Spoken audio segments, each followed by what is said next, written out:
ওকে, বিসমিল্লাহির রহমানির রহিম। প্রিয় শিক্ষার্থীবৃন্দ, আমরা ডব্লিউএইচ কোশ্চেন শিখছি, অর্থাৎ ডব্লিউএইচ ওয়ার্ড দিয়ে যে প্রশ্নগুলোর উত্তর ইয়েস নোতে দেওয়া যায় না সেটা দিয়ে কিভাবে বাক্য তৈরি করতে হয় এই ধরনের লেসন আমাদের চলতেছিল।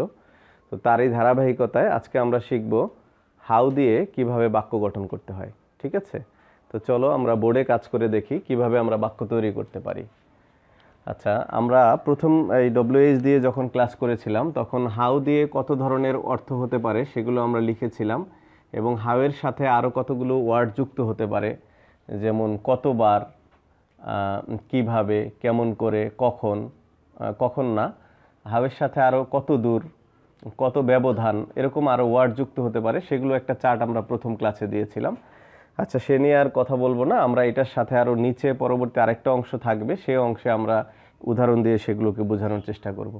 তো আমরা সাধারণত জানি হাউ অর্থ কেমন করে, কিভাবে, কত, কেমন করে ইত্যাদি বোঝায়। ঠিক আছে, যেমন তুমি কেমন আছো, তুমি কেমন করে এটা করলে, তোমার বয়স কত, সে কিভাবে ঢাকা যায়, এই ধরনের প্রশ্ন করার ক্ষেত্রে আমরা হাউ ব্যবহার করি। ঠিক আছে, এখন আমরা যখন হাউ দিয়ে প্রশ্ন করব, আমরা তো বাংলায় সচরাচর করতে পারি যে সে কিভাবে এই বইটি পড়ে, বাবা কিভাবে বিদেশ গিয়েছিল, আমরা এই ধরনের প্রশ্ন বাংলায় করতে পারি। কিন্তু যখন আমরা ইংরেজিতে এই ধরনের প্রশ্ন করব তখন আমাদের একটা বাক্যের গঠন তৈরি করা লাগবে, আর সেই গঠনটা হলো অনেক সিম্পল এবং ক্লিয়ার। গঠনটা হচ্ছে এই: যখন আমরা এরকম হাউ অর্থ কেমন, কিভাবে, কেমন করে, কত প্রভৃতি অর্থে যখন আমরা প্রশ্ন করব তখন এই হাউ ব্যবহার করে তার গঠনটা হবে এরকম। এবং গঠনটা অনেক সহজ গঠন, কেননা আমরা বিগত দিনে আমরা ইন্টারোগেটিভ পড়েছি। সেই ইন্টারোগেটিভে আমরা সাবজেক্টের আগে দিয়েছি অক্সিলারি ভার্ব, অর্থাৎ অক্সিলারি ভার্বটা সাবজেক্টের আগে চলে গেলেই সেটা ইন্টারোগেটিভ হয়ে যায়। আর তার আগে যদি আমরা একটা ডব্লিউএইচ দিই তাহলে সেটা ডব্লিউএইচ হয়ে যায়, দ্যাটস ইট। আচ্ছা, কিন্তু এখন আমরা একটু লক্ষ্য করব যে আমরা যেই সেন্টেন্সটাকে প্রশ্ন করব, যেই সেন্টেন্সটা দিয়ে প্রশ্ন করব, সেই সেন্টেন্সটার ভেতরে কি মূল ভার্ব আছে নাকি অক্সিলারি ভার্বটাই মূল ভার্বের কাজ করতেছে, এই জিনিসটা আমাদের শুধুমাত্র একটু দেখার বিষয়, তাহলে আমাদের ক্লিয়ার হয়ে যাবে। তাহলে চলো আমরা এখানে গঠনটা দেখলাম। প্রথমে হবে হাউ, তারপরে হবে অক্সিলারি ভার্ব টেন্স ও পার্সন অনুযায়ী, তারপরে সাবজেক্ট, তারপরে মেইন ভার্ব, তারপরে বাকি অংশ এক্সটেনশন অবজেক্ট সহ বাকি অংশ বসবে।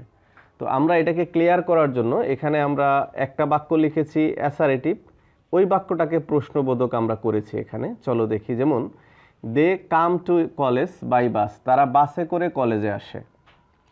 তাহলে আমার এই বাক্যের অর্থ হচ্ছে they come to college by bus, তারা বাসে করে কলেজে আসে। এখন এটাকে যদি আমি প্রশ্ন করি যে তারা কিভাবে কলেজে আসে, এটা হলো প্রশ্ন বাংলা। লক্ষ্য করো যে তারা কিভাবে কলেজে আসে, তাহলে আমার এখানে আছে কি কিভাবে।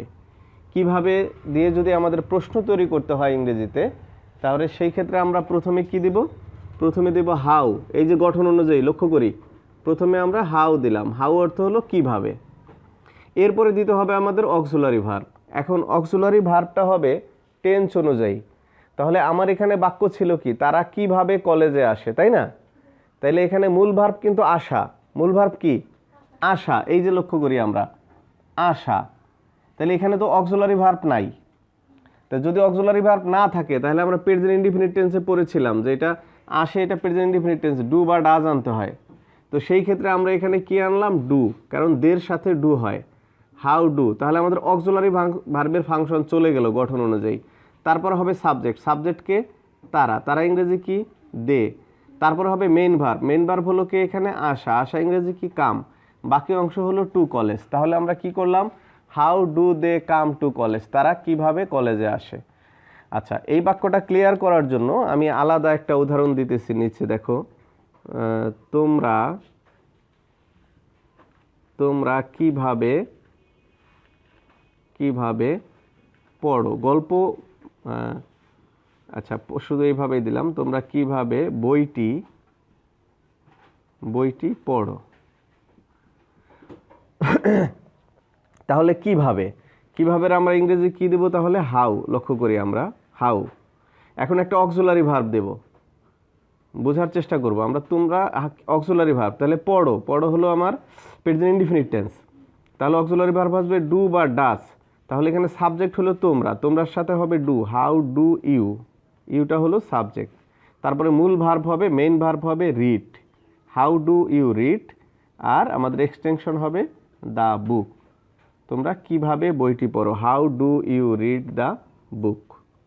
আচ্ছা, তাহলে আমরা এই উদাহরণটি শিখলাম।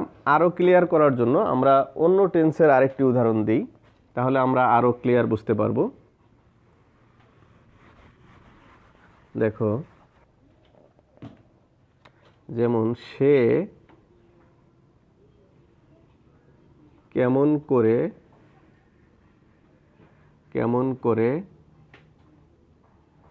একটি ছবি আঁকতেছে। এখন দেখো তাহলে কেমন করার ইংরেজি কি হবে, হাউ।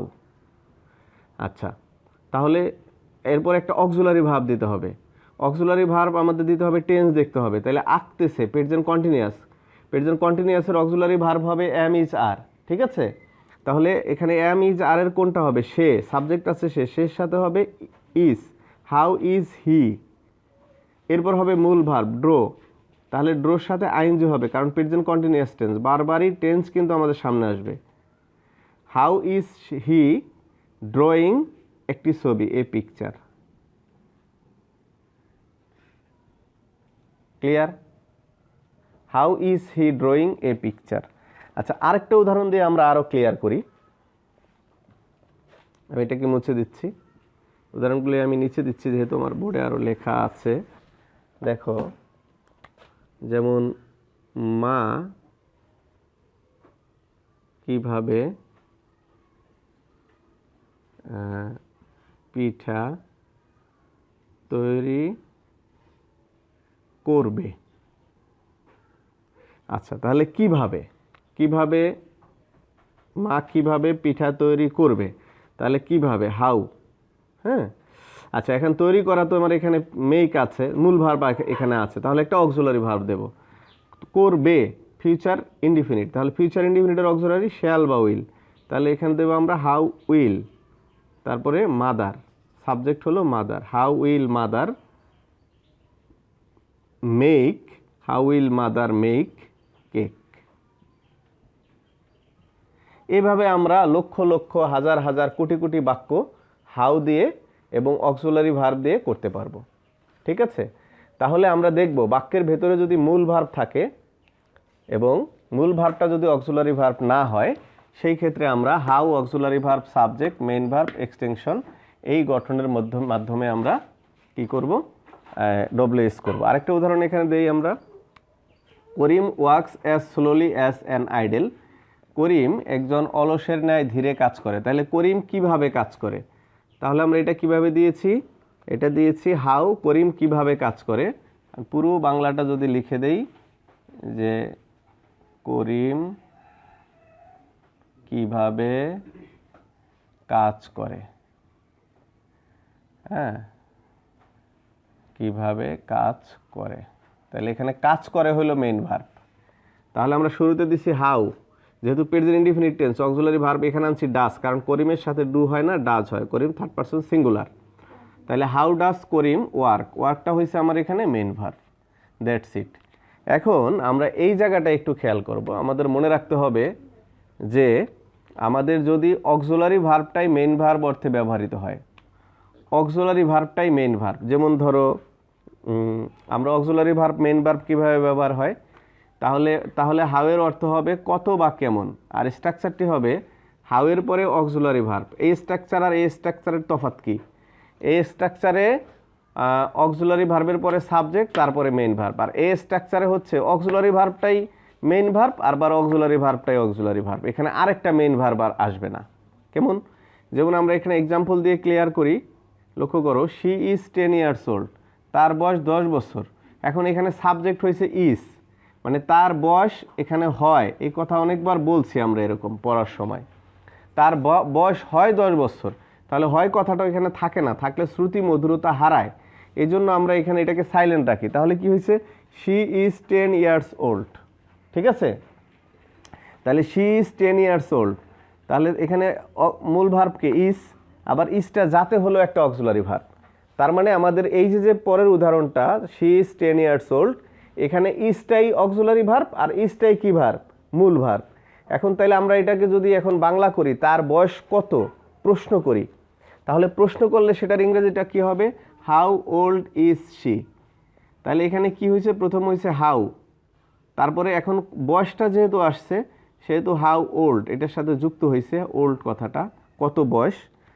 আচ্ছা, তারপরে অক্সিলারি ভার্ব, তারপরে সাবজেক্ট হয়েছে শি।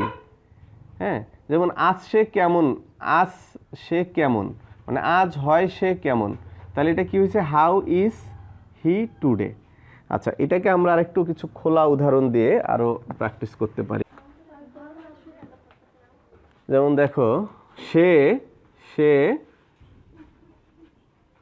কেমন, তাহলে সে কেমন, তাহলে এখানে সাবজেক্ট হবে কি হাউ, আর সে হয় কেমন, ইজ হবে অক্সিলারি ভার্বটাই main verb, how is she বা হি। তো এইভাবে আমরা অক্সিলারি ভার্ব এবং মূল ভার্ব দিয়ে অজস্র বাক্য গঠন করতে পারি। নেক্সট আমরা এখন শিখব হাউ এর সাথে যদি অন্য ওয়ার্ড যুক্ত হয় তাহলে সেই বাক্যগুলো কিভাবে গঠন হয়। ঠিক আছে? ওকে ডিয়ার লার্নার্স, মূলত আমরা হাউ দিয়ে কিভাবে বাক্য গঠন করতে হয় সে পর্বে আছি। তো কিছুক্ষণ আগে আমরা হাউ দিয়ে সরাসরি বাক্য গঠন করা শিখেছি। এখন আমরা শিখব হাউ এর সাথে যদি অন্য কোনো অতিরিক্ত অর্থজ্ঞাপক শব্দ যুক্ত থাকে তাহলে কিভাবে আমরা সে বাক্যগুলো গঠন করতে পারি সেটা আমরা এখন জানব।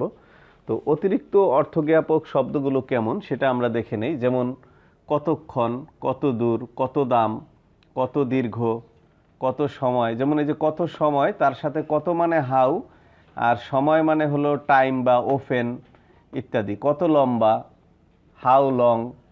তাহলে হাউ আছে কত বয়স, কত গভীর, কত বিস্তৃত, কত গরম, কত ঠান্ডা ইত্যাদি প্রশ্ন করতে হাউ ব্যবহৃত হয়। অর্থাৎ আমরা যখন সেন্টেন্স মেকিংয়ের প্রথম ক্লাসটি নিয়েছিলাম সেই প্রথম ক্লাসে কিন্তু আমরা এই ডব্লিউএইচ ওয়ার্ড কত পদের হতে পারে সেরকম একটা চার্ট দিছিলাম, লম্বা একটা চার্ট দিছিলাম। তোমরা সেই প্রথম ক্লাসটি যারা দেখো নাই দেখে নেবে, তাহলে সেখানে সেই যে চার্টটি আমাদের দেয়া রয়েছে সেই চার্ট থেকে সকল ওয়ার্ডগুলো তোমরা পেয়ে যাবে। আচ্ছা, তারপরও আমি এখানে অনেক কিছু রিপিট করেছি। তো আমাদের কিন্তু ডব্লিউএইচ দিয়ে বাক্য করার একটা থিম আমাদের মনে আছে নিশ্চয়ই, যে আমরা জানি যে ডব্লিউএইচ ওয়ার্ডের পরে অক্সিলারি ভার্ব, তারপরে সাবজেক্ট, এরপরে মেইন ভার্ব, এরপরে ডট ডট কোশ্চেন মার্ক। আর এই অক্সিলারি ভার্বটাই যদি মূল ভার্ব হয় তাহলে ডব্লিউএইচ এর পরে অক্সিলারি ভার্ব, তারপরে সাবজেক্ট, তারপরে ডট ডট কোশ্চেন মার্ক। এই দুইটা হলো আমাদের মূলত ডব্লিউএইচ করার মূল স্ট্রাকচার। ঠিক আছে? অর্থাৎ আমাদের প্রথম দেখতে হয় যে আমরা কি সাবজেক্টকে চাইছি নাকি অবজেক্টকে চাইছি, এই বিষয়টা আমাদের মূলত দেখতে হয়। আর আমাদের দেখতে হয় আমার বাক্যের ভেতরে যে ভার্বটা আছে সেই ভার্বটা কি অক্সিলারি ভার্বটাই মূল ভার্বের কাজ করছে নাকি অন্য একটা মূল ভার্ব আছে। ঠিক আছে? তো চলো আমরা এখানে কিছু উদাহরণ দেখি, উদাহরণ থেকে ক্লিয়ার করব বিষয়গুলো। যেমন লক্ষ্য করো, প্রথম উদাহরণ, Comilla is 60 kilometre away from Dhaka. Dhaka থেকে কুমিল্লা 60 কিলোমিটার দূরে। এখন এটাকে যদি আমরা প্রশ্ন করি তাহলে প্রশ্নটা হবে এরকম যে ঢাকা থেকে কুমিল্লা কত দূরে।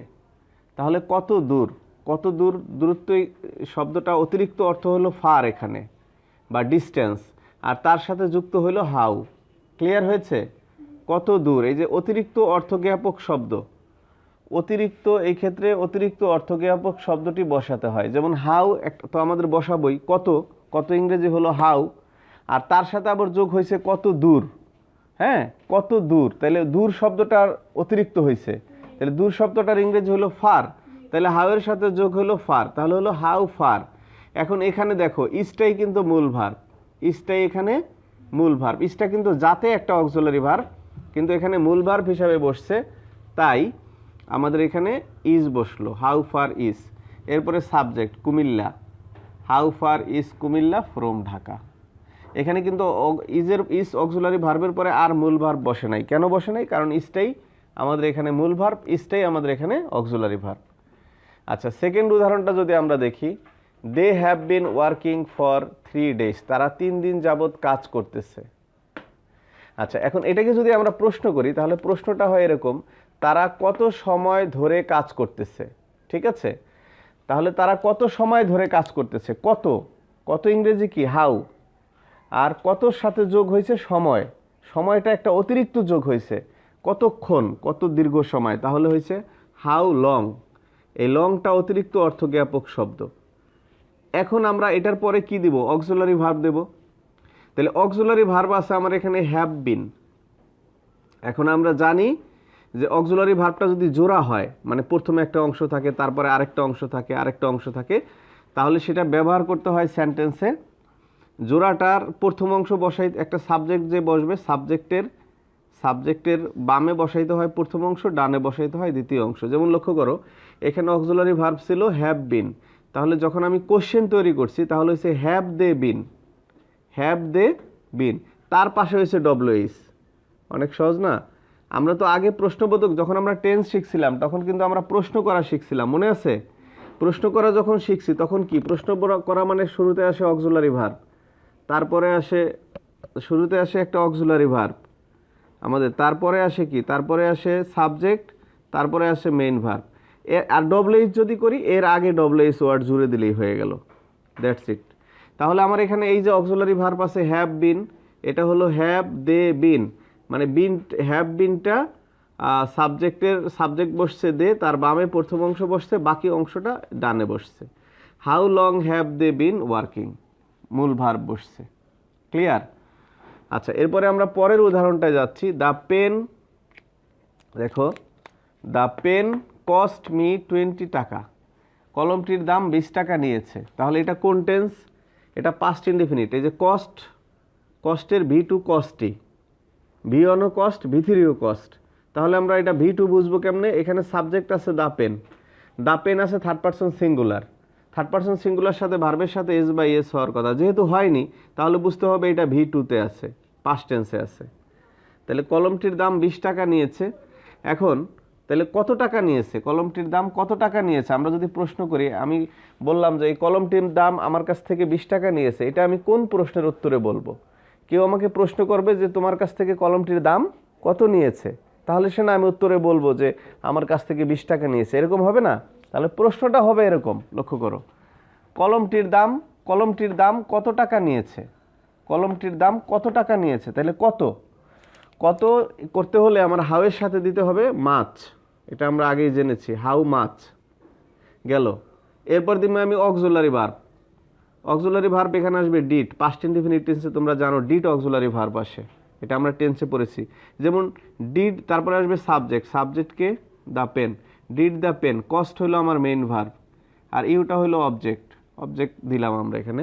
How much did the pen cost you, এই যে did the pen cost you, তার সাথে হাউ মাচটা যুক্ত হয়েছে, সোজা।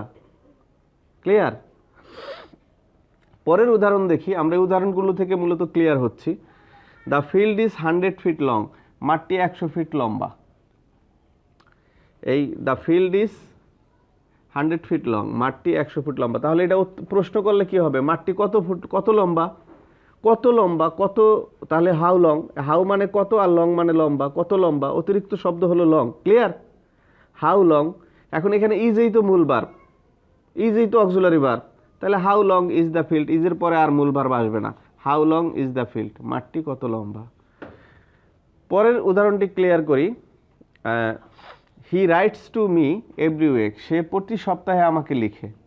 তাহলে সে কতবার তোমাকে লিখে, আমাকে লিখে, আমি যখন বললাম সে আমাকে লিখে, তাহলে প্রশ্নটা হবে কি, কেউ যদি প্রশ্ন করে তাহলে হবে তোমাকে লিখে, তোমাকে কতবার লিখে, ঠিক না? যেমন আমি যদি তোমাকে প্রশ্ন করি তুমি কতবার সপ্তাহে ঢাকা যাও, নাকি বলবো যে আমি কতবার সপ্তাহে ঢাকা যাও, এরকম তো মিলবে না, তুমি বলতে হবে, তখন উত্তরে আমি আসবে। তাহলে সে প্রতি সপ্তাহে আমাকে লিখে, প্রশ্ন করলে হবে সে কতবার তোমাকে লেখে। তাহলে কতবার, এটার ইংরেজি হলো হাউ অফেন, হাউ এর সাথে অফেন যুক্ত হবে। এগুলো প্রথম ক্লাসে চার্ট দেওয়া হয়েছে, হাউ অফেন। তারপরে অক্সিলারি ভার্ব ডাস, প্রেজেন্ট ইনডেফিনিট টেন্স যেহেতু রাইটস আছে, ডাস, ঠিক আছে? যেমন এটা যদি হি রাইটস মি, এটাকে যদি আমরা এই হাউ অফেন বাদ দিয়ে ইন্টারোগেটিভ করতাম তাহলে কি হতো, does he write to you, এরকম হতো না? সেটার সাথে হাউ অফেন যোগ করলে তো হয়ে গেল, সহজ। How often does he write to you, does বসলো auxiliary verb, he subject, write main verb. আচ্ছা, এখন আমরা যদি নিজে নিজে কিছু খোলা বাক্য তৈরি করি তাহলে বিষয়টা কেমন হয় দেখি। আমরা এখান থেকে কয়েকটা উদাহরণ মুছে দিই, কয়েকটা উদাহরণ মুছে দিয়ে আমরা লিখি। হ্যাঁ, যেমন আমরা দিছি এখানে কি দিছি, কত বয়স দিয়েছি, কত গভীর দিয়েছি, তাহলে কত গভীর দিয়ে আমরা একটা বাক্য বানাই। হ্যাঁ, পুকুরটি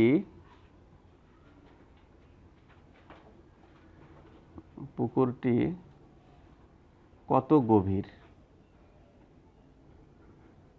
আচ্ছা, কত গভীর, তাহলে কত গভীর, কত ইংরেজি হলো হাউ, আর গভীর ইংরেজি হলো হাউ ডিপ, তাহলে কত গভীর। এরপরে আমরা দেখবো এখানে ভার্ব তো নাই, তার মানে ভার্ব আছে হয়, এটা আমরা অনেকবার দেখেছি। পুকুরটি হয় কত গভীর, তাহলে হয়ের ইংরেজি হলো ইসটা অক্সিলারি ভার্ব, ইসটাই মূল ভার্ব, তাহলে এখানে how deep is the pond, প্রশ্নবোধক। আচ্ছা, এবার আসি আমরা এই যে কত লম্বা, কতক্ষণ, হ্যাঁ, কত ঠান্ডা, কত গরম, এরকম আমরা যে কোনো বাক্য করতে পারবো। ঠিক আছে, তাহলে আমরা আবার কত সময় দিয়ে আমরা একটা বাক্য করি বা কতক্ষণ, এটা যদি আমরা বলি, দেখো কত সময় তুমি অতিবাহিত করেছিলে। হ্যাঁ, তাহলে আমরা এটাকে ইংরেজি কি করব, এটাকে ইংরেজি করার জন্য কত সময়, হাউ টাইম, বা হাউ অফেনও দিতে পারবো আমরা, হাউ অফেন বা হাউ টাইম দিলাম, হাউ টাইম। তারপরে এখানে অতিবাহিত করা, আমার এখানে মূল ভার্ব আছে, তাহলে একটা অক্সিলারি ভার্ব আগে দিতে হবে। অতিবাহিত করেছিল, অতিবাহিত করা ইংরেজি হলো স্পেন্ট, আর এটার বি টু হচ্ছে স্পেন্ট, তাহলে এটা পাস্ট টেন্স। পাস্ট টেন্সে কি আসবে, ডিড, হাউ টাইম ডিড। তারপরে আমরা দেব you subject, how time did you spend, তখন আবার এটা V1 হয়ে যাবে। বুঝাতে পেরেছি? এইভাবে আমরা হাউ দিয়ে বিভিন্ন WH বাক্য গঠন করতে পারবো এবং সেন্টেন্স মেকিং করে আমরা ইংরেজির দক্ষতাকে বৃদ্ধি করতে পারবো। তাহলে আমরা আজকে হাউ দিয়ে বাক্য করা শিখলাম, বাক্য গঠন করা শিখলাম। আমরা আবার নেক্সট ক্লাসে অন্য একটি WH দিয়ে বাক্য তৈরি করা শিখব। ঠিক আছে? টিল দেন, আল্লাহ হাফেজ।